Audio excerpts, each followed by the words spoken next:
அண்ணா பல்கலைக்கழகத்தின் மீண்டும் பணி வழங்க கோரியும் சம வேலைக்கு சம ஊதியம் வழங்க கோரி அண்ணா பல்கலைக்கழகம் தற்காலிக ஆசிரியர்கள் நலசங்கத்தினர் கவன ஈர்ப்பு போராட்டத்தில் ஈடுபட்டனர். அண்ணா பல்கலைக்கழகத்தில் பேராசிரியர்கள் காலி பணியிடங்கள் நிரப்புவதில் பல்கலைக்கழகத்தின் பதிவாளர் குமரேசன் முறைகேடு செய்வதாக தொகுப்பூதியத்தின் அடிப்படையில் பணியாற்றும் பேராசிரியர்கள் குற்றம் சாட்டியுள்ளனர்.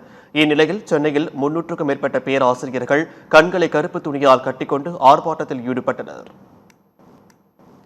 அதுக்கப்புறம் உங்களுக்கு பணம் கொடுக்குறோம் அப்படின்றதுக்காக அது வரைக்கும் எங்களால வெயிட் பண்ண முடியாது. அது வரைக்கும் வெயிட் பண்ற சிச்சுவேஷன் கிடையாது எங்களுக்கு.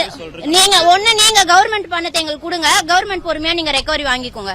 எவ்வளவு வருஷம் கழிச்சு பொறுமையா வாங்கிக்கிறீங்களோ வாங்கிக்கோங்க. எங்களுக்கு ஒரு 2 மாசத்துக்குள்ள எங்களுக்கு கைக்கு பணம் வரணும்.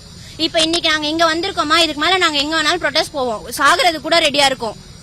ஏன்னா எங்களுக்கு வாழ்வாதாரமே கிடையாது. பெரிய இது அது மட்டும் தான். இப்ப நாங்க வீடு இல்லாம இந்த கடன் அடைக்கணும். 2 years பிஃபோர்ல நடந்துருக்கு. சேம் அமிகா இன்ஃப்ரா ப்ராஜெக்ட்ஸ்ல இருந்து பண்ணிருக்காங்க. அகைன் அதே பேர்ல அவ்வளவு இதுவா, அதுவும் கமிஷனர் ஆபீஸ் பக்கத்திலேயே தான் இருக்கு. அவ்வளவு தைரியமா எப்படி பண்றாங்க, எந்த சப்போர்ட்ல பண்றாங்கன்னு தெரியல. ஸ்டேஷன் போனா போலீஸ் அலையறாங்க. இன்னைக்கு வாங்க இப்போ மீடியால பூம் ஆகுறதுனால மட்டும் தான் எங்க கேஸை எடுத்திருக்காங்க. நாங்க